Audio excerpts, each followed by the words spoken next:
ਕਾਫੀ ਸਾਲਾਂ ਤੋਂ ਤੁਸੀਂ ਲੱਗੇ ਦੇ ਹਰ ਇੱਕ ਦੀ ਜ਼ੁਬਾਨ ਤੇ ਬਿੰਦੀਆਂ ਬਿੰਦੀਆਂ ਬਿੰਦੀਆਂ ਸੀ, ਪਰ ਜਦੋਂ ਪਾਰਟੀ ਨੂੰ ਟਿਕਟ ਦੇਣ ਦੀ ਵਾਰੀ ਆਈ ਤੇ ਬਿੰਦੀਆਂ ਦਾ ਖਿਆਲ ਕਿਉਂ ਨਹੀਂ ਆਇਆ? ਇਸ ਤੋਂ ਵੱਡੀ ਗੁੱਡਵਿਲ ਕੀ ਹੋ ਸਕਦੀ ਹੈ ਕਿ ਜਨਤਾ ਨੂੰ ਮੇਰਾ ਨਾਮ ਪਤਾ, ਮੇਰੇ ਕੰਮਾਂ ਤੋਂ ਜਾਣਦਾ। ਟਿਕਟ ਲੀਡਰਾਂ ਨੇ ਦਿੱਤੀ ਹੈ, ਬਕਸੇ ਚੋਂ ਕੀ ਨਿਕਲਦਾ ਉਹ ਤੇ ਜਨਤਾ ਦੇਗੀ ਨਾ ਜਵਾਬ। ਨੂੰ ਕਸ਼ਪ ਜੀ ਨੂੰ ਟਿਕਟ ਦਿੱਤੀ ਹੈ ਤੇ ਉਹਨਾਂ ਦੇ ਬਕਸੇ ਚੋਂ ਵੋਟਾਂ ਜਿਹੜੀਆਂ ਨਹੀਂ ਨਿਕਲੀਆਂ।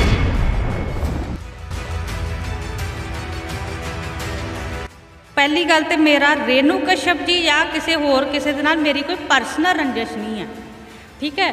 ਉਹ ਆਪਣੀ ਉਹਨਾਂ ਨੂੰ ਪਾਰਟੀ ਨੇ ਟਿਕਟ ਦਿੱਤੀ ਹੈ, ਪਾਰਟੀ ਨੇ ਕੀ ਸੋਚ ਕੇ ਟਿਕਟ ਦਿੱਤੀ ਉਹ ਤੇ ਉਹੀ ਜਾਣਦੇ ਨੇ। ਮੈਨੂੰ ਕਿਉਂ ਨਹੀਂ ਟਿਕਟ ਦਿੱਤੀ, ਮੈਂ ਤੇ ਉਹੀ ਸਵਾਲ ਪੁੱਛਦੀ ਹਾਂ। ਇਹ ਸਾਡੀ ਆਪਣੀ ਆਮ ਜਨਤਾ ਦੇ ਲੋਕਾਂ ਦੀ ਗਲਤੀ ਹੈ। ਕਿਉਂਕਿ ਇਹੋ ਜਿਹੇ ਲੀਡਰਾਂ ਨੂੰ ਅੱਗੇ ਮੌਕਾ ਦਿੰਦੇ ਜਿਹੜੇ ਤੁਹਾਡੇ ਵਿਧਾਨ ਸਭਾ 'ਚ ਜਾ ਕੇ ਬੋਲਦੇ ਹੀ ਨਹੀਂ, ਤੁਹਾਡੇ ਬਾਰੇ ਗੂੰਗੇ ਤੇ ਭੇਜ ਦਿੰਦੇ ਨੇ ਜਿਹੜੇ ਬੋਲਣ ਵਾਲੇ ਹੀ ਨਹੀਂ ਹੈਗੇ ਵਿਧਾਨ ਸਭਾ 'ਚ।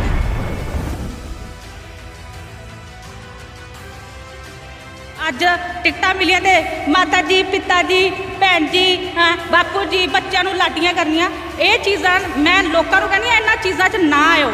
ਇਹਨਾਂ ਲੋਕਾਂ ਨੂੰ ਸਵਾਲ ਪੁੱਛਣਾ ਤੁਹਾਡਾ ਫਰਜ਼ ਹੈ।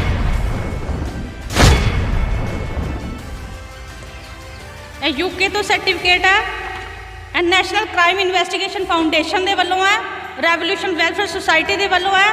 ਇਹ ਅਲੱਗ-ਅਲੱਗ ਮੈਂ ਕਿੰਨੇ ਕੁ ਗਿਣਾਵਾਂ ਤੁਹਾਨੂੰ ਸਾਰਿਆਂ ਨੂੰ, ਇਹ ਮੈਨੂੰ ਘਰ ਬਹਿ ਕੇ ਨਹੀਂ ਮਿਲੇ, ਇਹ ਕੰਮ ਕੀਤਾ ਆ। ਇਹ ਪਰਿਵਾਰ ਕਿੱਥੇ ਸੀ ਉਸ ਵੇਲੇ ਜਦੋਂ ਕਰੋਨਾ ਦਾ ਟਾਈਮ ਸੀ? ਇਹ ਪਰਿਵਾਰ ਕਿੱਥੇ ਸੀ?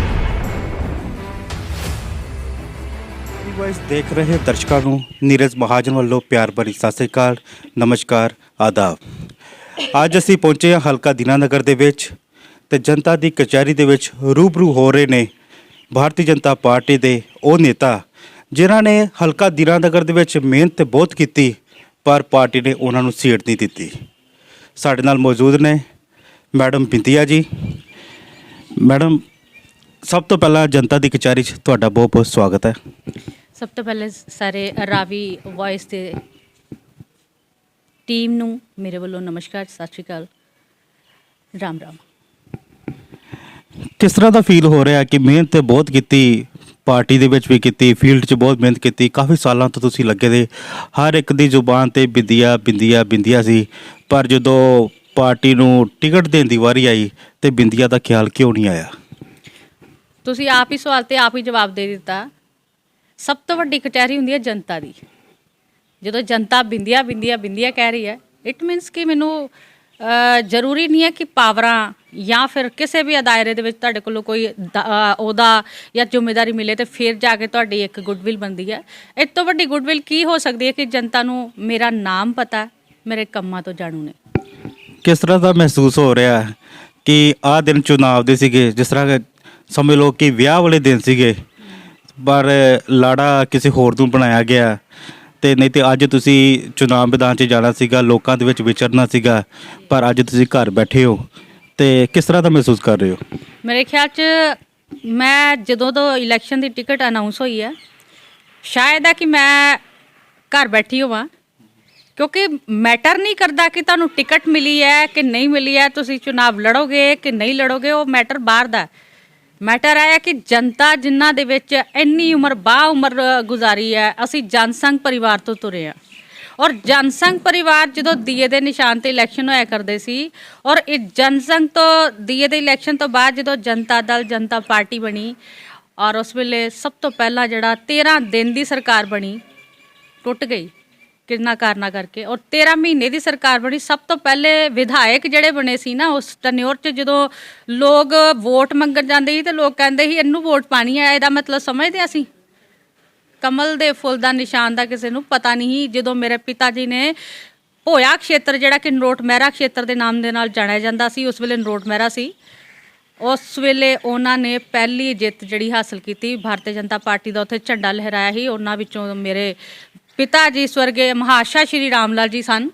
ਮੈਂ ਉਹਨਾਂ ਪਰਿਵਾਰਾਂ 'ਚੋਂ ਹਾਂ, ਔਰ ਇੱਕ ਵਾਰੀ ਨਹੀਂ ਵਿਧਾਇਕ ਬਣੇ, 2 ਵਾਰੀ ਵਿਧਾਇਕ ਬਣੇ, ਔਰ ਉਹਨਾਂ ਦੀ ਕਾਬਲੀਅਤ ਤੇ ਮੈਂ ਕੀ ਕਵਾਂਗੀ, ਮੈਂ ਉਹਨਾਂ ਦੇ ਭੋਏ ਖੇਤਰ ਦੇ ਜਨਤਾ ਦੀ ਮੈਂ ਬਹੁਤ ਬਹੁਤ ਸ਼ੁਕਰਗੁਜ਼ਾਰ ਆ, ਜਿਨ੍ਹਾਂ ਨੇ ਮੇਰੇ ਪਿਤਾ ਜੀ ਨੂੰ ਐਡਾ ਵੱਡਾ ਮਾਣ ਦਿੱਤਾ ਕਿ ਉਹਨਾਂ ਨੂੰ ਵਿਧਾਨ ਸਭਾ ਦੇ ਵਿੱਚ ਦੂਸਰੀ ਵਾਰੀ ਭੇਜਿਆ।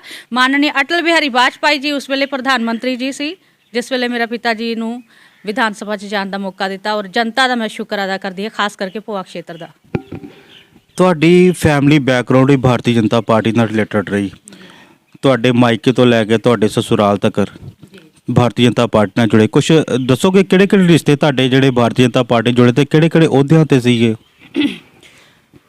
ਅਗਰ ਦੇਖਿਆ ਜਾਏ ਕਿ ਦੀਨਾਨਗਰ ਕੌਂਸਟੀਚੁਐਂਸੀ ਦੇ ਵਿੱਚ ਜਿਹੜੇ ਮੇਰੇ ਭੈਣ ਜੀ ਨੇ ਅਰੁਣਾ ਚੌਧਰੀ ਜੀ ਬੇਸਿਕਲੀ ਨਹੀਂ, ਅੱਜ ਭੈਣ ਜੀ ਬੜਾ ਪਿਆਰ ਨਾਲ ਕਹਿ ਰਹੇ ਹੋ, ਕਿਆ ਉਹਨਾਂ ਵੱਲ ਕੋਈ ਜਾਣ ਦਾ ਰੁਖ ਤੇ ਨਹੀਂ ਜੀ? ਦੇਖੋ, ਮੇਰੇ ਪਿਤਾ ਜੀ ਨੇ ਇੱਕ ਚੀਜ਼ ਜ਼ਰੂਰ ਸਿਖਾਈ ਹੈ, ਚਾਹੇ ਓਪੋਜੀਸ਼ਨ ਹੋਵੇ ਚਾਹੇ ਤੁਸੀਂ ਆਪਣੀ ਪਾਰਟੀ ਦੇ ਵਿੱਚ ਹੋ, ਸਭ ਤੋਂ ਵੱਡਾ ਜਿਹੜਾ ਸੰਸਕਾਰ ਜਿਹੜੇ ਪਿਤਾ ਜੀ ਨੇ ਮੇਰੇ ਨੂੰ ਦਿੱਤਾ ਹੈ ਨਾ, ਉਹ ਹੈਗਾ ਕਿ ਰਿਸਪੈਕਟ ਕਰਨੀ ਆਪਣੇ ਤੋਂ ਵੱਡਿਆਂ ਦੀ, ਛੋਟਿਆਂ ਨੂੰ ਪਿਆਰ ਕਰਨਾ ਔਰ ਬਜ਼ੁਰਗਾਂ ਦੀ ਇੱਜ਼ਤ ਕਰਨੀ। ਅਗਰ ਮੇਰੇ ਤੋਂ ਵੱਡੇ ਨੇ, ਚਾਹੇ ਰੇਨੂ ਭੈਣ ਜੀ ਹੋ ਗਏ ਚਾਹੇ ਅਰੁਣਾ ਜੀ, ਇਹ ਦੋਨੋਂ ਮੇਰੀਆਂ ਭੈਣਾਂ ਨੇ, ਔਰ ਉਹਨਾਂ ਨੂੰ ਦੀਦੀ ਕਹਿ ਕੇ ਮੈਂ ਕਹਾਂ ਤੇ ਮੇਰੇ ਖਿਆਲ ਮੇਰੇ ਪਿਤਾ ਜੀ ਨੇ ਸੰਸਕਾਰ ਐ ਨਹੀਂ ਦਿੱਤੇ। ਅਗਰ ਕੋਈ ਲੇਡੀ ਹੈ ਤੇ ਉਹਨੂੰ ਬਦਤਮੀਜ਼ੀ ਦੇ ਨਾਲ ਅਸੀਂ ਪੇਸ਼ ਕਰੀਏ, ਕਿਉਂ ਕਰੀਏ? ਜਦੋਂ ਅਸੀਂ ਇਨਸਾਨ ਆ, ਇਨਸਾਨੀਅਤ ਦੇ ਨਾਲ ਰਹਿਣਾ ਚਾਹੀਦਾ ਇੱਕ ਦੂਸਰੇ ਨੂੰ ਜੀ। ਤੇ ਤੁਸੀਂ ਆਪਣੀ ਫੈਮਿਲੀ ਬੈਕਗ੍ਰਾਉਂਡ ਬਾਰੇ ਦੱਸਣ ਲੱਗੇ ਸੀਗੇ ਵੀ ਕਿਹੜੇ ਕਿਹੜੇ ਰਿਸ਼ਤੇ ਤੁਹਾਡੇ ਜਿਹੜੇ ਭਾਰਤੀ ਜਨਤਾ ਪਾਰਟੀ ਦੇ ਵਿੱਚ ਕਿਹੜੇ ਕਿਹੜੇ ਅਹੁਦਿਆਂ ਤੇ ਰਹੇ? ਮੇਰੇ ਮਾਤਾ ਜੀ 1997-2002 ਦੇ ਵਿੱਚ ਦੀਨਾਨਗਰ ਤੋਂ ਵਿਧਾਇਕ ਰਹੇ ਸੀ। ਕੀ ਨਾਮ ਉਹਨਾਂ ਦਾ? ਜੀ ਸ਼੍ਰੀਮਤੀ ਰੂਪ ਰਾਣੀ ਜੀ। ਔਰ ਅਹੁਦਿਆਂ ਦੀ ਗੱਲ ਹੈ, ਅਹੁਦੇ ਮੈਨੂੰ 2007 ਤੋਂ ਮੇਰੇ ਪਿਤਾ ਜੀ ਦੀ ਡੈਥ ਹੋ ਗਈ ਸੀ, ਸੋਹਰਾ ਸਾਹਿਬ ਦੀ।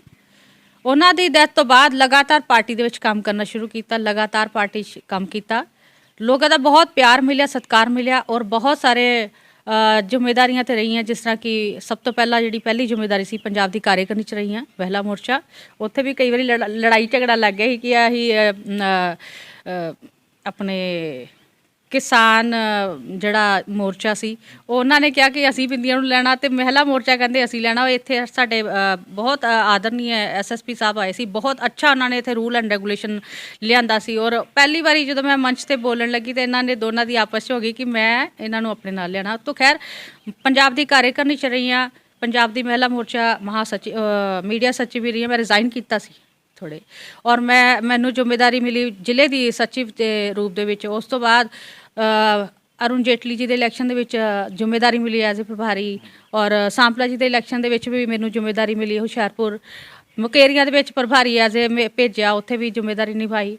ਔਰ ਅਲੱਗ-ਅਲੱਗ ਜ਼ਿੰਮੇਵਾਰੀਆਂ ਤੇ ਜਿਸ ਤਰ੍ਹਾਂ ਸਨੀ ਦਿਓਲ ਜੀ ਦੇ ਇਲੈਕਸ਼ਨ ਦੇ ਵਿੱਚ ਇਹਨਾਂ ਨੇ ਆਪਣੇ ਨਰਿੰਦਰ ਮੋਦੀ ਜੀ ਦੀ ਜਿੰਨੀਆਂ ਸਕੀਮਸ ਹੈਗੀਆਂ ਉਹਦਾ ਮੈਨੂੰ ਇਹਨਾਂ ਨੇ ਕਨਵੀਨਰ ਵੀ ਬਣਾਇਆ ਸੀ ਲੋਕ ਸਭਾ ਹਲਕਾ ਗੁਰਦਾਸਪੁਰ ਦਾ।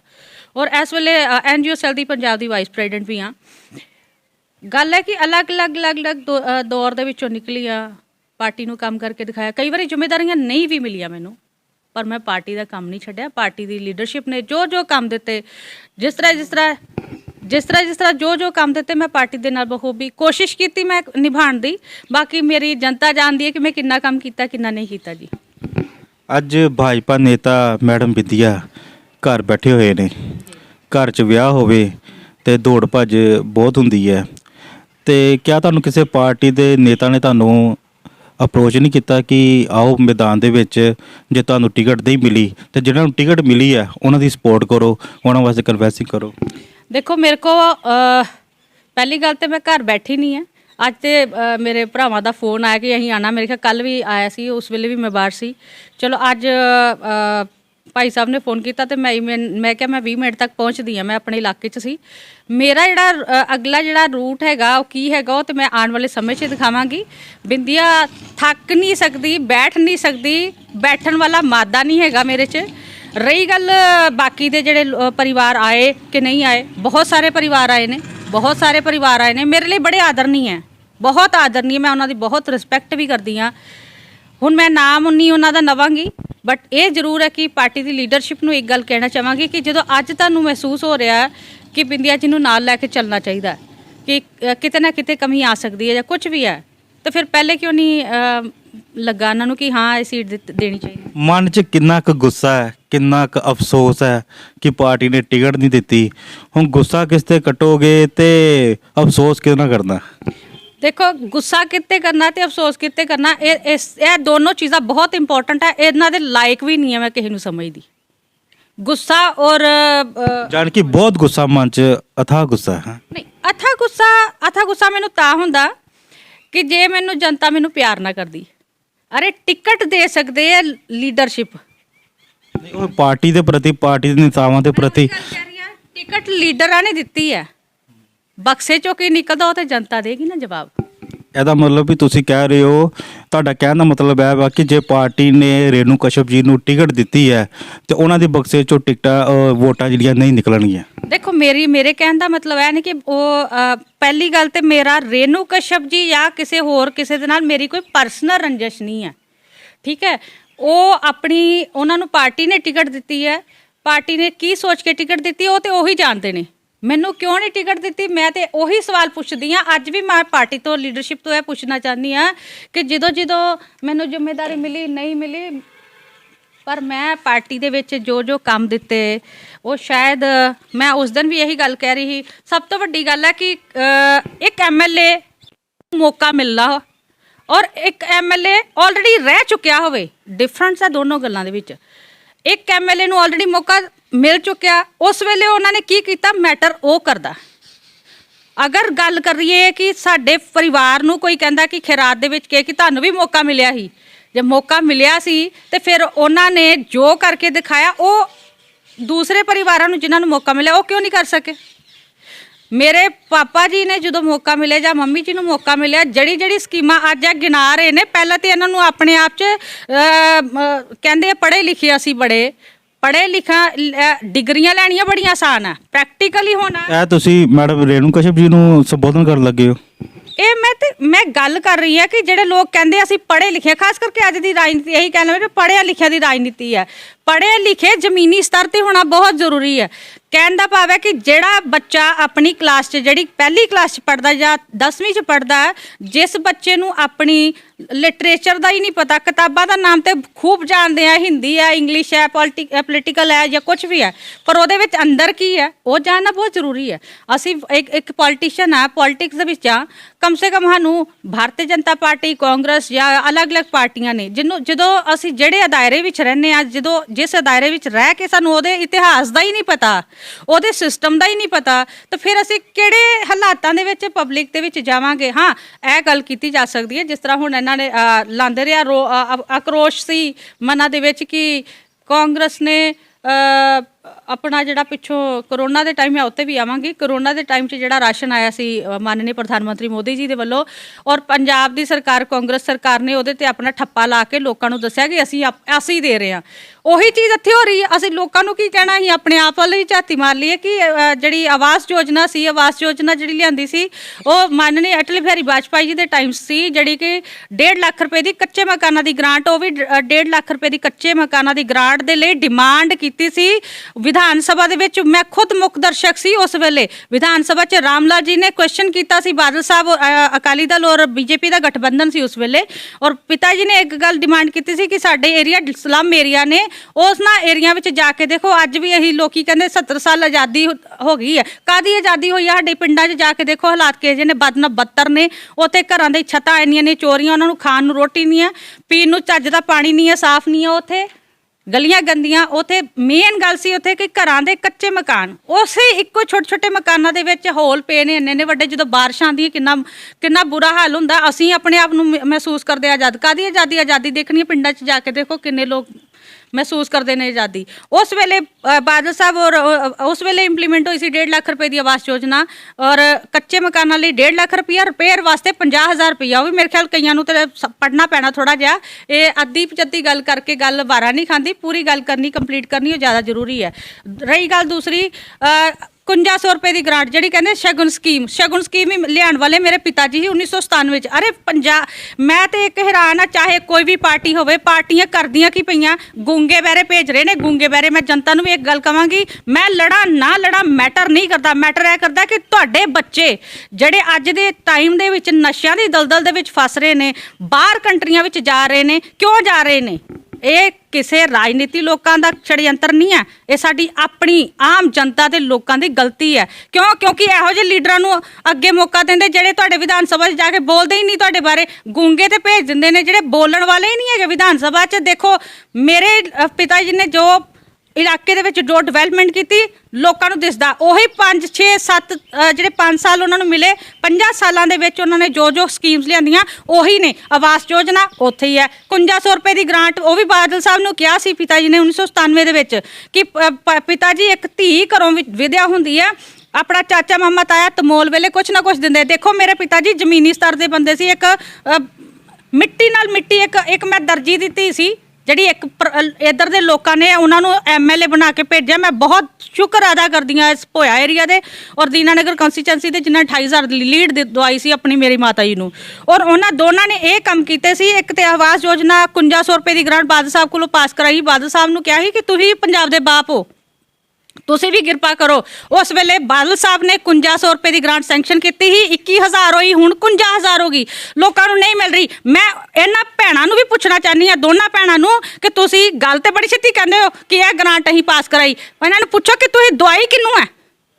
ਲੋਕਾਂ ਦੀ ਬੱਚੀਆਂ ਦੇ ਘਰਾਂ ਦੇ ਵਿੱਚ ਬੱਚੇ ਵੀ ਹੋ ਗਏ ਨੇ, ਇਹਨਾਂ ਨੇ ਕਦੀ ਉਹਨਾਂ ਨੂੰ ਕਿਸੇ ਸਿੰਗਲ 10 ਬੰਦਿਆਂ ਦੇ ਨਾਮ ਗਿਣਾ ਦੇਣ ਕਿ ਅਸੀਂ ਇਹਨਾਂ ਨੂੰ 5100 ਰੁਪਏ ਦੀ ਗ੍ਰਾਂਟ ਦਵਾਈ, ਜਿਹੜੀ 5100 ਦੀ ਅੱਜ 51000 ਹੋ ਗਈ ਹੈ। ਅਰੇ ਗੱਲਾਂ ਕਰਨੀਆਂ ਬੜੀਆਂ ਆਸਾਨ ਹੈ, ਉਹਨੂੰ ਪ੍ਰੈਕਟੀਕਲੀ ਲਿਆਉਣਾ ਬਹੁਤ ਜ਼ਰੂਰੀ ਹੈ। ਉਸ ਤੋਂ ਇਲਾਵਾ 100 ਮਕਾਨ ਆਪਣੀ ਪੂਰੇ ਪੰਜਾਬ ਦੇ ਵਿੱਚ ਪਿਤਾ ਜੀ ਨੇ ਕਿਹਾ ਸੀ ਮੇਰੇ ਇਲਾਕੇ ਦੇ ਵਿੱਚ ਇਸ ਤਰ੍ਹਾਂ ਦੇ ਬਹੁਤ ਮਾੜਾ ਮਾਹੌਲ ਹੈ, ਕਮ ਸੇ ਕਮ ਆਪਣੇ ਵੱਲੋਂ ਕਿਰਪਾ ਕਰੋ 100 ਮਕਾਨ ਹਰ ਕੌਂਸਟੀਚੁਐਂਸੀ ਦੇ ਵਿੱਚ ਪਾਸ ਹੋਏ, ਔਰ ਇਹਨਾਂ ਨੇ ਬਣੇ ਹੋਏ ਮਕਾਨਾਂ ਦੀ ਚਾਬੀਆਂ ਫੜਾਈਆਂ ਸੀ ਲੋਕਾਂ ਨੂੰ। ਹੁਣ ਮਰ ਗਏ ਨੇ MLA, ਕਿੰਨੇ MLA ਆਏ ਨੇ, ਕੀ ਗੱਲ ਉਹਨਾਂ ਨੂੰ ਨਹੀਂ ਪਤਾ ਲੱਭਦਾ ਕਿ ਸਾਡੇ ਇਲਾਕੇ 'ਚ ਡਿਵੈਲਪਮੈਂਟ ਦੀ ਲੋੜ ਹੈਗੀ ਹੈ? ਇੰਨਾ ਕੁਛ ਜਦੋਂ ਪਾਵਰ ਹੋਵੇ ਚਾਹੇ ਨਾ ਹੋਵੇ, ਉਹ MLA ਕਦਾ ਜਿਹੜਾ ਠੋਕ ਕੇ ਅੱਗੇ ਆਪਣਾ ਕੰਮ ਨਾ ਕਢਾ ਸਕੇ। ਇਹਨਾਂ ਨੂੰ ਤੇ ਪਾਵਰਾਂ ਖੋਲ੍ਹਣੀ ਚਾਹੀਦੀਆਂ ਲੋਕਾਂ ਨੂੰ, ਜਿਨ੍ਹਾਂ ਨੂੰ MLA ਬਣਾ ਕੇ ਚੁਣ ਕੇ ਭੇਜਿਆ ਲੋਕਾਂ ਨੇ। ਅਰੇ ਮੈਂ ਤੇ ਹੈਰਾਨ ਆ, ਪਾਰਟੀ ਲੀਡਰਸ਼ਿਪ ਦੇ ਵੀ 277 ਪਿੰਡ ਨੇ ਸਾਡੇ ਇਲਾਕੇ ਦੀਨਾਨਗਰ ਕੌਂਸਟੀਚੁਐਂਸੀ ਦੇ ਵਿੱਚ। ਇਹਨਾਂ ਨੂੰ 277 ਲੋਕਾਂ ਦਾ ਇੱਕ ਭਵਿੱਖ ਤੈਅ ਕਰਨਾ ਹੁੰਦਾ ਲੀਡਰਸ਼ਿਪ ਨੇ। ਅਰੇ ਕੀ ਭਵਿੱਖ ਇਹਨਾਂ ਨੇ ਤੈਅ ਕੀਤਾ? ਅੱਜ ਵੀ ਦੇਖੋ ਜਾ ਕੇ ਪਿੰਡਾਂ ਦੇ ਵਿੱਚ ਲੋਕ ਕਹਿੰਦੇ ਸਾਡੇ ਲੀਡਰ ਕਹਿੰਦੇ ਅਸੀਂ ਬੜਾ ਵਿਕਾਸ ਵੀ ਕੀਤਾ, ਬੜਾ ਵਿਕਾਸ ਕੀਤਾ, ਅਸੀਂ ਹਰ ਪਿੰਡ 'ਚ ਗਏ ਆ। ਅਰੇ ਪਿੰਡਾਂ 'ਚ ਮੇਰੇ ਨਾਲ ਜਾ ਕੇ ਦੇਖੋ, ਮੈਂ ਦੱਸਾਂਗੀ ਕਿੰਨਾ ਕੁ ਵਿਕਾਸ ਹੋਇਆ। ਔਰ ਜਿਹੜੇ ਲੋਕ ਪਹਿਲੇ ਇੱਥੇ MLA ਰਹਿ ਚੁੱਕੇ ਨੇ, ਚਾਹੇ ਉਹ ਕਾਂਗਰਸੀ ਚਾਹੇ ਕੋਈ ਵੀ ਪਾਰਟੀ, ਉਹਨਾਂ ਨੇ ਕਿੰਨਾ ਕੁ ਡਿਵੈਲਪਮੈਂਟ ਕੀਤੀ ਹੈ। ਉਹ ਜੋ 97 ਤੋਂ 2002 ਤੱਕ ਰਹੀ ਡਿਵੈਲਪਮੈਂਟ, ਉਸ ਤੋਂ ਇਲਾਵਾ ਹੋਰ ਕਿਹੜੀ ਡਿਵੈਲਪਮੈਂਟ ਕੀਤੀ ਇਹਨਾਂ ਨੇ, ਇਹ ਮੈਨੂੰ ਦੱਸਣ ਤਾਂ ਸਹੀ। ਮੌਕਾ ਤੇ ਤੁਹਾਨੂੰ ਦੋਨਾਂ ਨੂੰ ਮਿਲਿਆ, ਤੁਸੀਂ ਦੋਨਾਂ ਨੇ ਕਰਕੇ ਕੀ ਦੱਸਿਆ? ਅੱਜ ਦੇਖੋ ਡਿਵੈਲਪਮੈਂਟ ਕੀ ਹੈ। ਸੜਕਾਂ ਕੱਚੀਆਂ, ਉੱਥੇ ਜਿਹੜਾ ਇੱਕ ਕਾਲਜ ਸੀ ਉਹ ਵੀ ਬੰਦ ਕਰਾ ਦਿੱਤਾ। ਕੀ ਗੱਲ, ਸਾਡੇ ਇਲਾਕੇ ਦੇ ਵਿੱਚ ਬੱਚੇ ਪੜ੍ਹੇ ਲਿਖੇ ਨਹੀਂ, ਐ ਨਹੀਂ ਚਾਹੁੰਦੇ ਕਿ A ਕਲਾਸ ਆਫੀਸਰ ਬਣਨ? ਮੈਂ ਭਾਈ ਸਾਹਿਬ ਨੇ ਕਿਹਾ ਕਿ ਤੁਹਾਨੂੰ ਆਕਰੋਸ਼ ਨਹੀਂ ਆਇਆ, ਇਹ ਨਹੀਂ ਆਇਆ। ਆਕਰੋਸ਼ ਮੈਨੂੰ ਪਾਰਟੀਆਂ ਤੇ ਨਹੀਂ ਆਇਆ, ਦੁੱਖ ਜ਼ਰੂਰ ਆਇਆ ਕਿ ਮੇਰੇ 277 ਪਿੰਡਾਂ ਦਾ ਇਹਨਾਂ ਨੇ ਕੀ ਭਵਿੱਖ ਤੈਅ ਕੀਤਾ। 3 4 ਵਾਰੀ 5 ਵਾਰੀ ਕਹਿੰਦੇ ਅਸੀਂ MLA ਮੰਤਰੀ ਬਣ ਗਏ ਆ, ਇੰਨੇ ਵਾਰੀ MLA ਮੰਤਰੀ ਬਣਿਆ। ਅਰੇ ਇੱਕ ਵਾਰੀ ਕਿਸੇ ਨੂੰ ਮੌਕਾ ਮਿਲਿਆ ਹੋਵੇ ਨਾ, ਅਗਰ ਨੀਅਤ ਸਾਫ਼ ਹੋਵੇ ਤਾਂ ਬਹੁਤ ਕੁਝ ਕਰ ਸਕਦੇ ਆ। ਅਰੇ ਅੱਜ ਰੋ ਰਹੇ ਨੇ ਲੋਕ ਪਿੰਡਾਂ ਦੇ ਵਿੱਚ, ਨਹੀਂ ਯਕੀਨ। ਇਹ ਲੀਡਰ ਹੁਣ ਜ਼ਿੰਮੇਵਾਰੀਆਂ ਤੇ ਦੇਤੀਆਂ, ਪਰ ਜ਼ਿੰਮੇਦਾਰੀਆਂ ਦਾ ਅਸਲੀ ਰੂਪ ਦੇਖਣਾ ਨਾ, ਮੇਰੇ ਨਾਲ ਜਾ ਕੇ ਦੇਖੋ ਜਿੰਨਾ ਪਿੰਡਾਂ 'ਚ ਅਸੀਂ ਗਏ ਆ, ਉਹਨਾਂ ਪਿੰਡਾਂ ਦੇ ਵਿੱਚ ਕੀ ਹਾਲਾਤ ਨੇ। ਪਰ ਮੈਂ ਜਨਤਾ ਦਾ ਵੀ ਜਨਤਾ ਤੇ ਵੀ ਮੈਨੂੰ ਬੜਾ ਗੁੱਸਾ ਹੈ ਕਿ ਜਦੋਂ ਤੁਹਾਨੂੰ ਸਾਰਿਆਂ ਨੂੰ ਇੰਨਾ ਕੁਝ ਪਤਾ ਹੈ ਕਿ ਇਹਨਾਂ ਨੇ ਨਸ਼ਾ ਦੇਖਿਆ ਜਾਵੇ ਘਰ ਘਰ, ਅਰੇ ਰੋਟੀ ਨਹੀਂ ਮਿਲ ਰਹੀ ਲੋਕਾਂ ਨੂੰ, ਪਰ ਨਸ਼ਾ ਘਰ ਘਰ ਵਿਕਣ ਡਿਆ। ਇਹ ਸਰਕਾਰਾਂ ਆਉਂਦੀਆਂ ਨੇ, ਮੇਰੇ ਘਰ ਦੇ ਕੋਈ ਅੰਦਰ ਐਂਟਰ ਕਰਦਾ ਤੇ ਸਾਰਾ ਪਤਾ ਚੱਲਦਾ ਅੰਦਰੋਂ ਕਿ ਕੌਣ ਆ ਰਿਹਾ ਤੇ ਕੌਣ ਗਿਆ। ਇਹ ਸਰਕਾਰ ਦੀ ਜਦੋਂ ਸਰਹੱਦ ਦੇ ਵਿੱਚੋਂ ਪਿੰਡਾਂ ਦੇ ਵਿੱਚੋਂ ਕੋਈ ਚੀਜ਼ ਆਉਂਦੀ ਹੈ ਤੇ ਕਿਆ ਇਹਨਾਂ ਨੂੰ ਨਹੀਂ ਦਿਖਾਈ ਦਿੰਦਾ? ਆਪਣੇ ਘਰ ਦੇ ਵਿੱਚ ਕੋਈ ਗਲਤ ਚੀਜ਼ ਆ ਜਾਂਦੀ ਹੈ ਤੇ ਧਿਆਨ ਹੁੰਦਾ, ਉਹਦੇ ਤੇ ਬੜੀ ਛੇਤੀ ਐਕਸਾਈਟਮੈਂਟ ਦਿਖਾਉਂਦੇ ਕਿ ਇਹਨੂੰ ਚੀਜ਼ ਨੂੰ ਬਾਹਰ ਕੱਢੀਏ ਕਿਸ ਤਰ੍ਹਾਂ ਨੁਕਸਾਨ ਨਾ ਹੋਵੇ। ਕਿਆ ਇਹਨਾਂ ਨੂੰ ਨਹੀਂ ਪੰਜਾਬ ਦੇ ਬਾਰੇ ਪਤਾ? ਹੁਣ ਤੁਸੀਂ ਦੇਖਿਆ ਨਹੀਂ ਆਪਣੇ ਕਿੰਨਾ ਕੁਛ ਹੁਣ ਬਰਾਮਦ ਹੋਇਆ, ਬਾਰੂਦ ਬਰਾਮਦ ਹੋਇਆ, ਕਿ ਇਹਦਾ ਕੀ ਰੀਜ਼ਨ ਹੈ?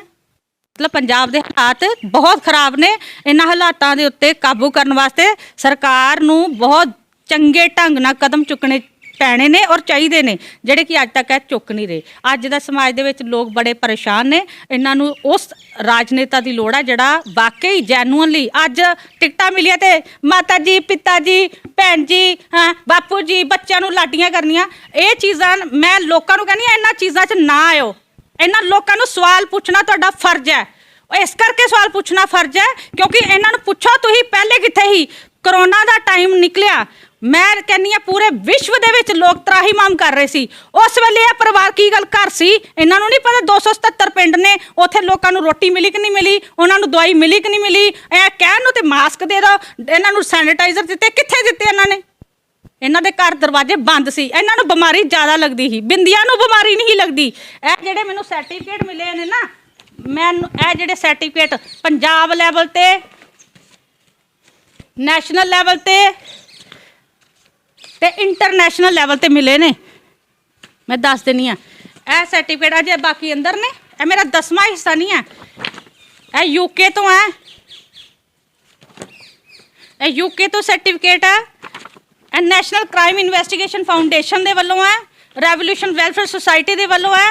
ਇਹ ਅਲੱਗ-ਅਲੱਗ ਮੈਂ ਕਿੰਨੇ ਕੁ ਗਿਣਾਵਾਂ ਤੁਹਾਨੂੰ ਸਾਰਿਆਂ ਨੂੰ। ਇਹ ਮੈਨੂੰ ਘਰ ਬਹਿ ਕੇ ਨਹੀਂ ਮਿਲੇ, ਇੱਕ ਕੰਮ ਕੀਤਾ ਆ। ਇਹ ਪਰਿਵਾਰ ਕਿੱਥੇ ਸੀ ਉਸ ਵੇਲੇ ਜਦੋਂ ਕਰੋਨਾ ਦਾ ਟਾਈਮ ਸੀ? ਇਹ ਪਰਿਵਾਰ ਕਿੱਥੇ ਸੀ? ਅਰੇ ਮੈਂ ਚੈਲੰਜ ਨਾ ਕਰਨੀ ਆ, ਇੱਕ ਥੈਲਾ ਫੜਾਉਂਦੇ। ਮੈਂ ਆਪਣੇ ਘਰ ਦੀ ਗੱਲ ਕਰ ਲਾਂ, ਅਸੀਂ ਆ ਬੀਇੰਗ ਅ ਲੇਡੀ, ਇੱਕ ਮੈਂ ਔਰਤ ਹੋਣ ਦੇ ਨਾਤੇ, ਇੱਕ ਮਾਂ ਦਾ ਮੇਰੇ ਘਰ ਬੱਚੀਆਂ ਨੇ 2, ਇੱਕ 12ਵੀਂ ਕਲਾਸ 'ਚ ਪੜ੍ਹਦੀ ਹੈ, ਇੱਕ 9th ਵਿੱਚ ਪੜ੍ਹਦੀ ਹੈ। ਕੀ ਗੱਲ ਬਿਮਾਰੀ ਦੀ ਮੈਂ ਮਾਸੀ, ਚਾਚੀ, ਤਾਈ ਲੱਗਦੀ ਸੀ ਜਿਹੜੀ ਮੈਨੂੰ ਨਹੀਂ ਲੱਗ ਸਕਦੀ? ਮੇਰਾ ਦਰਵਾਜ਼ਾ ਨਹੀਂ ਬੰਦ ਹੋਇਆ ਕਰੋਨਾ ਦੇ ਟਾਈਮ 'ਚ।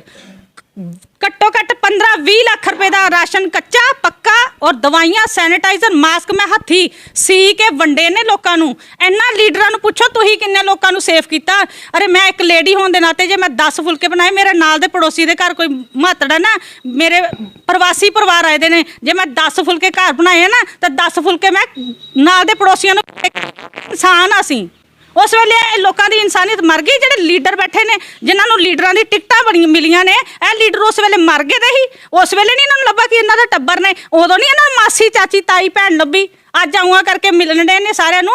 ਉਸ ਵੇਲੇ ਮਰ ਗਏ ਦੇ, ਉਸ ਵੇਲੇ ਅੱਖਾਂ ਬੰਦ ਸੀ ਇਹਨਾਂ ਲੋਕਾਂ ਦੀਆਂ। ਕਿਹੜੇ ਮੂੰਹ ਨਾਲ ਲੋਕਾਂ ਨੇ ਵੋਟਾਂ ਮੰਗਣ ਜਾਣੀਆਂ ਲੋਕਾਂ ਕੋਲੋਂ? ਔਰ ਲੋਕਾਂ ਨੂੰ ਵੀ ਮੈਂ ਇੱਕ ਅਪੀਲ ਕਰਦੀ ਹਾਂ, ਵੋਟ ਉਹਨੂੰ ਪਾਇਓ ਜਿਹੜੇ ਤੁਹਾਡੇ ਦੁੱਖ ਵਿੱਚ, ਸੁੱਖ ਵਿੱਚ, ਤੁਹਾਡੇ ਬੱਚਿਆਂ ਦੇ ਭਵਿੱਖ ਦੇ ਲਈ ਕੋਈ ਸੋਚਦੇ ਨੇ, ਉਹਨਾਂ ਨੂੰ ਕੋਈ ਕਾਰੋਬਾਰ ਲੈ ਕੇ ਦਿੰਦੇ ਨੇ। ਮੈਂ ਜੇ ਸੋਚਦੀ ਸੀ ਤਾਂ ਮੈਂ ਸੋਚਦੀ ਇਹੋ ਹੀ ਕਿ ਕਮ ਸੇ ਕਮ ਸਾਡੇ ਪੰਜਾਬ ਦਾ ਜਿਹੜਾ ਬੱਚੇ ਨੇ, ਨੌਜਵਾਨ ਪੀੜ੍ਹੀ ਜਿਹੜੀ ਆਪਣੇ ਆਪ ਨੂੰ ਗਿਰਵੀ ਕਰਕੇ ਬਾਹਰ ਕੰਟਰੀਆਂ 'ਚ ਬੱਚੇ ਜਾ ਰਹੇ ਨੇ, ਕਿਉਂ ਜਾ ਰਹੇ ਨੇ?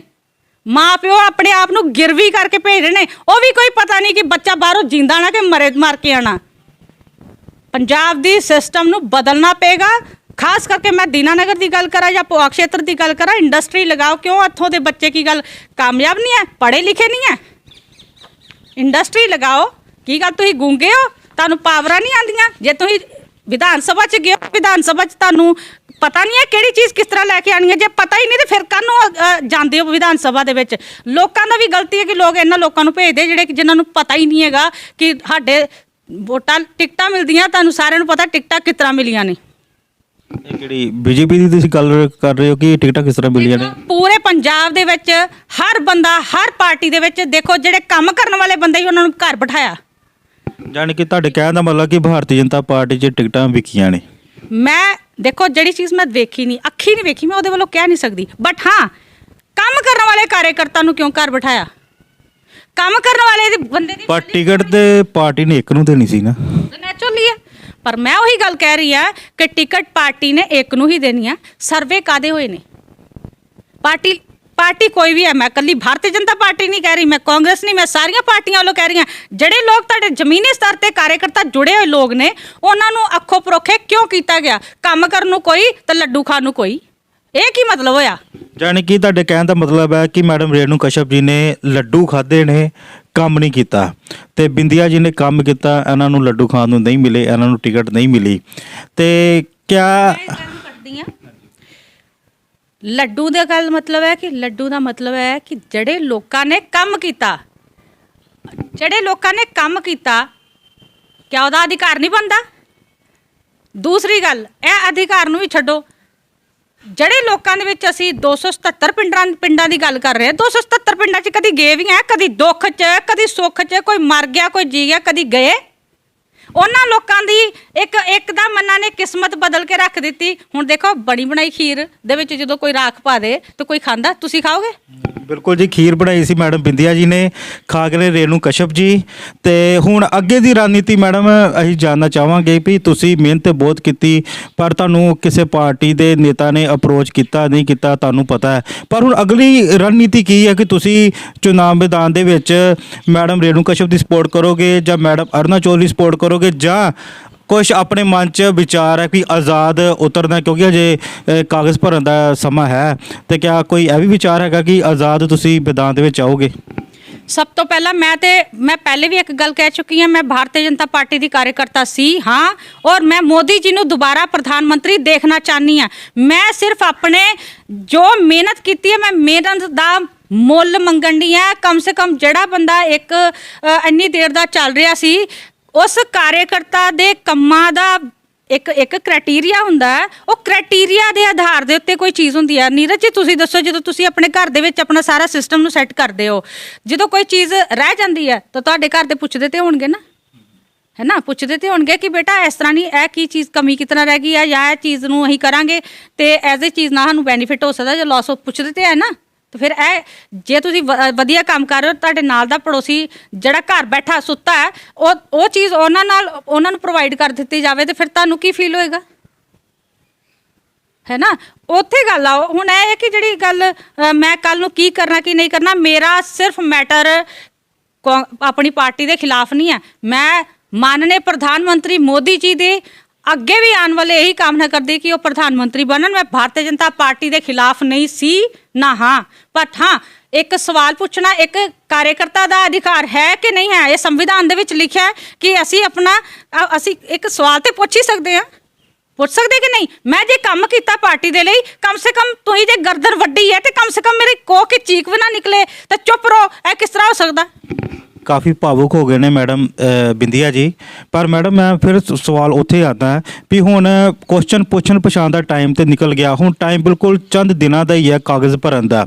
ਕਿਆ ਆਪਣੇ ਮਨ 'ਚ ਅੱਜ ਵੀ ਕਿੰਨੇ % ਜੇ ਵਿਚਾਰ ਹੈਗਾ ਇਲੈਕਸ਼ਨ ਲੜਨ ਦਾ, ਮੈਦਾਨ 'ਚ ਉਤਰਨ ਦਾ? ਕਿਉਂਕਿ ਕਾਫੀ ਕਾਰਜਕਰਤਾ ਤੁਹਾਡੇ ਨਾਲ, ਜਦੋਂ ਤੁਸੀਂ ਆਪਣਾ ਸਮਾਜਿਕ ਜੀਵਨ ਸ਼ੁਰੂ ਕੀਤਾ, ਕਾਫੀ ਕਾਰਜਕਰਤਾ ਤੁਹਾਡੇ ਨਾਲ ਜੁੜੇ ਹੋਣਗੇ, ਉਹ ਵੀ ਤੁਹਾਨੂੰ ਕਹਿੰਦੇ ਹੋਣਗੇ ਕਿ ਮੈਡਮ ਚੁਣਾਵ ਦੇ ਮੈਦਾਨ ਦੇ ਵਿੱਚ ਆਓ, ਤੇ ਉਹਨਾਂ ਨੂੰ ਵੀ ਤੁਸੀਂ ਕੋਈ ਤੁਹਾਡੇ ਜਵਾਬ ਦੇਣ ਦੀ ਕੋਈ ਰਿਸਪੌਂਸਿਬਿਲਿਟੀ ਹੁੰਦੀ ਹੈ। ਕਿਆ ਹੁਣ ਤੁਸੀਂ ਉਹਨਾਂ ਨੂੰ ਨਾਲ ਲੈ ਕੇ ਚੁਣਾਵ ਦੇ ਵਿੱਚ ਉਤਰੋਗੇ ਆਜ਼ਾਦ ਉਮੀਦਵਾਰ ਦੇ ਤੌਰ ਤੇ? ਦੇਖੋ, ਪਹਿਲੀ ਗੱਲ ਤੇ ਇਹ ਹੈ ਕਿ ਇਕੱਲੇ ਮੈਂ ਭਾਰਤੀ ਜਨਤਾ ਪਾਰਟੀ ਦੇ ਨਾਲ ਤੇ ਚਲੋ ਹੈ ਹੀ ਹੈ, ਮੈਂ ਇੱਕ ਸੋਸ਼ਲ ਵਰਕਰ ਵੀ ਹਾਂ। ਮੇਰੀ ਅਲੱਗ-ਅਲੱਗ ਸੁਸਾਇਟੀਜ਼ ਹੈਗੀਆਂ, ਅਲੱਗ-ਅਲੱਗ। ਕਈ ਵਾਰੀ ਇਹ ਵੀ ਹੁੰਦਾ ਸੀ ਕਿ ਪਾਰਟੀ ਨੇ ਕਈ ਵਾਰੀ ਨਹੀਂ ਵੀ ਜ਼ਿੰਮੇਵਾਰੀ ਦਿੱਤੀ, ਬਟ ਇਹ ਕਿਤੇ ਨਾ ਕਿਤੇ ਹੋਇਆ ਸੀ ਕਿ ਮੈਂ ਪਬਲਿਕ ਦੇ ਵਿੱਚ ਹਮੇਸ਼ਾ ਰਹੀ ਹਾਂ, ਔਰ ਇਹ ਨਹੀਂ ਸੋਚਿਆ ਕਿ ਇਹ ਕਾਂਗਰਸ ਦਾ ਬੰਦਾ ਤੇ ਇਹਨੂੰ ਮੈਂ ਮਦਦ ਨਹੀਂ ਕਰਨੀ ਹੈ, ਬੀਜੇਪੀ ਦਾ ਇਸ ਕਰਕੇ ਮਦਦ ਕਰਨੀ ਹੈ, ਜਾਂ ਕੋਈ ਅਕਾਲੀ ਦਲ ਦਾ ਬੰਦਾ ਤੇ ਮੈਂ ਇਹਦੀ ਮਦਦ ਨਹੀਂ ਕਰਨੀ ਜਾਂ ਇਹਦੀ ਕਰਨੀ ਹੈ। ਇਹ ਚੀਜ਼ ਨਹੀਂ ਹੈ। ਮੇਰੇ ਨਾਲ ਹਰ ਤਬਕਾ ਜੁੜਿਆ ਹੋਇਆ ਹੈ, ਔਰ ਲੋਕਾਂ ਦਾ ਪਿਆਰ ਮੈਨੂੰ ਕਹਿਣ ਦੀ ਲੋੜ ਨਹੀਂ ਹੈ। ਇਹ ਆਉਣ ਵਾਲੇ 1-2 ਦਿਨ ਦੇ ਵਿੱਚ ਤੁਹਾਨੂੰ ਦੇਖਣ ਨੂੰ ਮਿਲੇਗਾ। ਔਰ ਮੈਂ ਹਾਂ ਇੱਕ ਗੱਲ ਜ਼ਰੂਰ ਕਹਾਂਗੀ, ਪਰਮਿਸ਼ਨ ਮਿਲ ਜੇ ਬਸ, ਕਿਉਂਕਿ ਬਹੁਤ ਸਾਰੇ षड्यंत्र ਰਚੇ ਜਾਂਦੇ ਨੇ। ਪਰਮਿਸ਼ਨ ਕਿਹਦੇ ਕੋਲ ਤੁਸੀਂ ਮੰਗ ਰਹੇ ਹੋ? ਦੇਖੋ, ਜਦੋਂ ਇਹ ਹੁਣ ਮੈਂ ਇਹਨੂੰ ਡਿਸਕਲੋਜ਼ ਨਹੀਂ ਕਰਨਾ ਚਾਹੁੰਦੀ, ਆਉਣ ਵਾਲਾ ਸਮਾਂ ਦੱਸੇਗਾ ਕਿ ਮੈਂ ਕੀ ਕਰਨਾ ਕੀ ਨਹੀਂ ਕਰਨਾ। ਪਰ ਹਾਂ ਇੰਨਾ ਜ਼ਰੂਰ ਹੈ ਕਿ ਮੈਂ ਇਲੈਕਸ਼ਨ ਲੜੋਗੇ। ਪਹਿਲੇ ਨੰਬਰ ਤੇ ਮੈਂ ਟਾਈਮ ਦਿੱਤਾ ਹੋਇਆ, ਉਸ ਟਾਈਮ ਦੇ ਮੁਤਾਬਕ ਜੇਕਰ ਮੈਨੂੰ ਸਹੀ ਜਵਾਬ ਮਿਲਦਾ ਤੇ ਮੇਰੇ ਨਾਲ ਮੈਂ ਇੱਕ ਗੱਲ ਫਿਰ ਦੁਬਾਰਾ ਦੁਹਰਾ ਦਿੰਦੀ ਹਾਂ, ਰੇਣੂ ਕਸ਼ਪ ਨਹੀਂ ਆ, ਭਾਰਤੀ ਜਨਤਾ ਪਾਰਟੀ ਦੇ ਵੱਲੋਂ ਟਿਕਟ ਦਿੱਤੀ ਗਈ ਹੈ। ਪਹਿਲੀ ਗੱਲ, ਰੇਣੂ ਕਸ਼ਪ ਜੀ ਦੀ ਜੇ ਗੱਲ ਆਉਂਦੀ ਹੈ ਤੇ ਮੇਰੀ ਉਹਦੇ ਨਾਲ ਪਰਸਨਲ ਰੰਜਿਸ਼ ਨਹੀਂ ਹੈ, ਮੈਂ ਕੋਈ ਜ਼ਮੀਨ ਨਹੀਂ ਵੰਡਣੀ ਉਹਦੇ ਨਾਲ, ਨਾ ਮੇਰਾ ਉਹਨਾਂ ਨਾਲ ਕੋਈ ਲੜਾਈ ਝਗੜਾ। ਮੇਰਾ ਸਿਰਫ ਮੁੱਦਿਆਂ ਦੀ ਗੱਲ ਹੈ, ਮੇਰੇ ਇੱਕ ਹੱਕ ਦੀ ਗੱਲ ਕਰ ਰਹੀ ਹਾਂ ਮੈਂ। ਹੱਕ ਇਨਸਾਨ ਨੂੰ ਮਿਲਣਾ ਚਾਹੀਦਾ, ਖਾਸ ਕਰਕੇ ਜਿਹੜਾ ਕਾਰਜਕਰਤਾ ਭਾਰਤੀ ਜਨਤਾ ਪਾਰਟੀ ਦਾ, ਜਿਨ੍ਹਾਂ ਨੇ ਦੁੱਖ ਸੁੱਖ, ਹੁਣ ਤੁਸੀਂ ਫਿਰੋਜ਼ਪੁਰ ਦੀ ਰੈਲੀ ਦੇਖੀ, ਸਭ ਤੋਂ ਫਰੰਟ ਤੇ ਬਿੰਦੀਆਂ ਸੀ, ਸਾਹਮਣੇ ਕਿਰਪਾਨਾਂ ਲੈ ਕੇ ਖੜੇ ਸੀ, ਸਾਰਿਆਂ ਨੇ ਲਾਈਵ ਵੀ ਦੇਖਿਆ। ਅਗਰ ਮੈਨੂੰ ਉਸ ਵੇਲੇ ਕੋਈ ਅਵੀ ਨਵੀ ਹੋ ਜਾਂਦੀ, ਉਸ ਚੀਜ਼ ਦਾ ਜ਼ਿੰਮੇਦਾਰ ਕੌਣ ਸੀ? ਕਿਆ ਮੈਂ ਪੁੱਛ ਨਹੀਂ ਸਕਦੀ ਪਾਰਟੀ ਤੋਂ?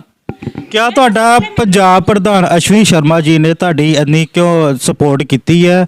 ਕਿਉਂਕਿ ਕਾਫੀ ਇੰਨੀ ਤੁਸੀਂ ਮਿਹਨਤ ਕੀਤੀ ਹੈ, ਪੰਜਾਬ ਪ੍ਰਧਾਨ ਦੀ ਨਜ਼ਰਾਂ 'ਚ ਜਦੋਂ ਹੁੰਦਾ ਹੀ ਹੈ ਨਾ ਵੀ ਸਾਡੇ ਕਿਹੜੇ ਕਾਰਜਕਰਤਾ, ਸਾਡੇ ਕਿਹੜੇ ਲੀਡਰ ਜਿਹੜੇ ਆ, ਇੰਨਾ ਔਖਾ ਸਮਾਂ ਪਾਰਟੀ ਨੇ ਵੇਖਿਆ ਜਿਹੜਾ ਪਿਛਲਾ ਦੌਰ ਗਿਆ। ਕਾਂਗਰਸ ਪਾਰਟੀ ਦੀ ਸਰਕਾਰ ਸੀਗੀ, ਕਿਸਾਨ ਬਿਲਕੁਲ ਐਂਟੀ ਹੋ ਗਏ ਸੀਗੇ, ਪਰ ਫਿਰ ਵੀ ਤੁਸੀਂ ਫਰੰਟ ਤੇ ਲੱਗ ਕੇ ਆਪਣੀ ਪਾਰਟੀ ਦੀ ਸੇਵਾ ਕੀਤੀ, ਫਿਰ ਵੀ ਵਰਕ ਕਰਦੇ ਰਹੇ। ਤੇ ਕਿਆ ਅਸ਼ਵਨੀ ਸ਼ਰਮਾ ਜਿਹੜੇ ਤੁਹਾਡੇ ਪੰਜਾਬ ਪ੍ਰਧਾਨ ਨੇ, ਉਹਨਾਂ ਨੇ ਤੁਹਾਡੀ ਕੋਈ ਸਪੋਰਟ ਕੀਤੀ ਜਾਂ ਤੁਹਾਡੇ ਵਿਰੋਧਤਾ 'ਚ ਖੜੇ ਹੋਏ ਆ? ਕਿਸ ਤਰ੍ਹਾਂ ਅਸ਼ਵਨੀ ਸ਼ਰਮਾ ਜੀ ਦਾ ਤੁਹਾਡੇ ਪ੍ਰਤੀ ਕੀ ਰੋਲ ਰਿਹਾ? ਇਹਦੀ ਐਗਜ਼ਾਮਪਲ ਮੈਂ ਤੁਹਾਨੂੰ ਦੇਣੀ ਹੈ।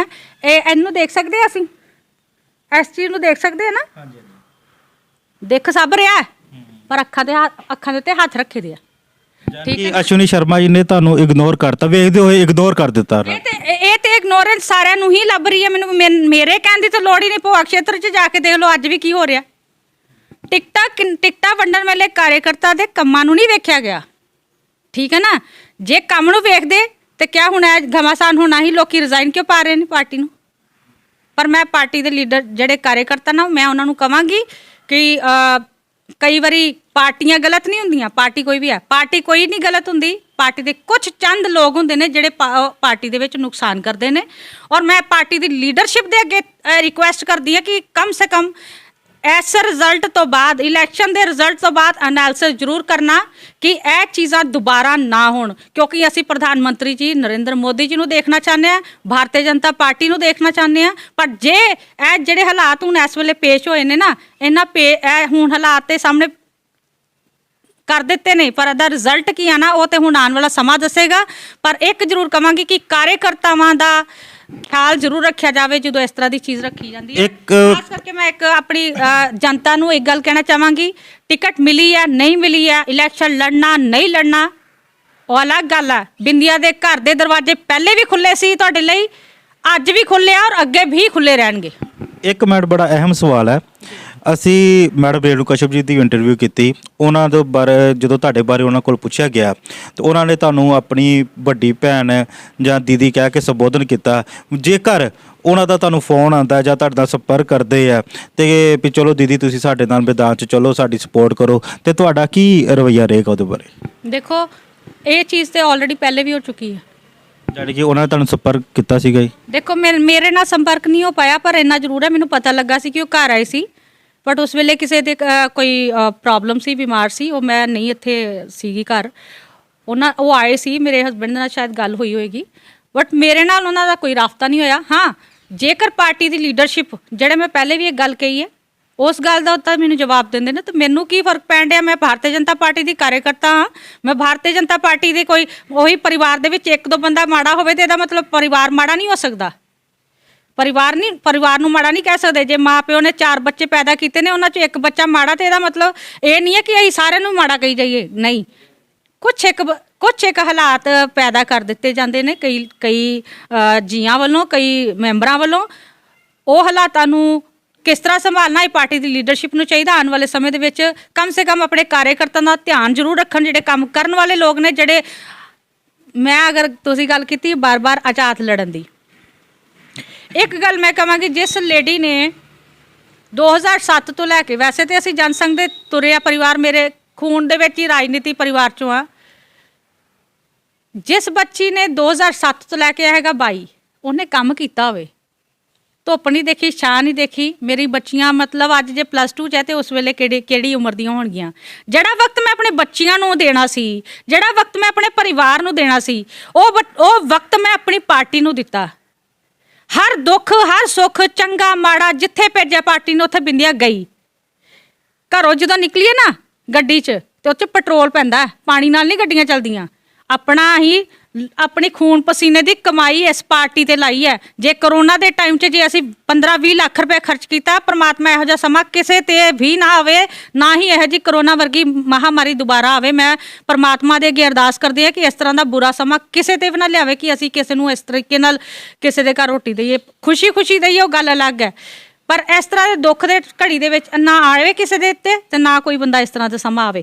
ਮੇਰੇ ਕਹਿਣ ਦਾ ਮਤਲਬ ਹੈ, ਆਪਣੇ ਘਰੋਂ ਲਾਸ ਕੀਤਾ, ਫਾਈਨੈਂਸ਼ਲੀ ਵੀ, ਬੱਚਿਆਂ ਦਾ ਵਕਤ ਵੀ ਜ਼ਾਇਆ ਕੀਤਾ, ਆਪਣਾ ਵਕਤ ਵੀ ਖਰਾਬ ਕੀਤਾ।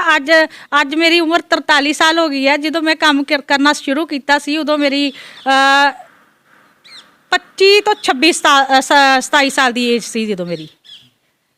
ਤੇ ਉਹ ਇੰਨਾ ਉਮਰ ਦਾ ਅਰਸਾ ਕੰਮ ਕੀਤਾ ਪਾਰਟੀ ਦੇ ਲਈ, ਤੇ ਜੇ ਇੱਕਦਮ ਮੈਂ ਕਹਾਂ ਕਿ ਮੈਂ ਪਾਰਟੀ ਛੱਡਦਾ, ਆਪਣੇ ਆਪ ਨੂੰ ਨਹੀਂ ਫੀਲ ਹੁੰਦਾ ਕਿ ਮੈਂ ਆਪਣਾ ਇੱਕ ਧੀ ਜਦੋਂ ਵਿਆਹ ਕੇ ਜਾਂਦੀ ਨਾ, ਤੇ ਉਹ ਵੀ ਐਡਜਸਟਮੈਂਟ ਕਰਨ ਵੇਲੇ ਬੜਾ ਔਖਾ ਹੁੰਦਾ। ਤੇ ਇਹ ਮੇਰੀ ਪਾਰਟੀ ਦੇ ਵਿੱਚ ਬਹੁਤ ਜਾਣ ਕਿ ਪਾਰਟੀ ਨੂੰ ਤੁਸੀਂ ਆਪਣੀ ਮਾਂ ਸਮਝਦੇ ਹੋ। ਮਾਂ ਸਮਝਦੇ ਆ, ਪਰ ਕੁਝ ਚੰਦ ਲੋਕਾਂ ਨੇ ਦਿਲਾਂ ਦੇ ਵਿੱਚ ਨਾ ਬਹੁਤ ਵੱਡਾ ਇੱਕ ਘਾਤ ਕੀਤਾ, ਉਹ ਐਕਸਪਲੇਨ ਨਹੀਂ ਕੀਤਾ ਜਾ ਸਕਦਾ। ਅਸੀਂ ਰੋ ਨਹੀਂ ਰਹੇ ਕਿਉਂਕਿ ਮੇਰੇ 'ਚ ਖੂਨ ਰੋਣ ਵਾਲਾ ਨਹੀਂ, ਮੈਂ ਰਵਾਉਣ ਵਾਲੇ 'ਚੋਂ ਆ। ਕਿਉਂਕਿ ਰਵਾਣਾ ਉੱਥੇ ਹੈ, ਰੋਂਦੇ ਉਹ ਲੋਕ ਨੇ ਜਿਹੜੇ ਕਾਇਰ ਹੁੰਦੇ ਨੇ। ਮੈਂ ਕਾਇਰ ਨਹੀਂ ਆ, ਮੈਂ ਮਿਹਨਤ ਕੀਤੀ ਹੈ, ਮਿਹਨਤ ਦਾ ਹੱਕ ਮੰਗਦੀ ਪਈ ਆ। ਹੱਕ ਮੰਗਣਾ ਹਰ ਇੱਕ ਇਨਸਾਨ ਦਾ ਅਧਿਕਾਰ ਹੈ, ਬਾਬਾ ਸਾਹਿਬ ਨੇ ਅਧਿਕਾਰ ਦਿੱਤਾ। ਮੈਂ ਹੱਕ ਮੰਗ ਰਹੀ ਹਾਂ, ਮੇਰਾ ਹੱਕ ਦਿੱਤਾ ਜਾਵੇ।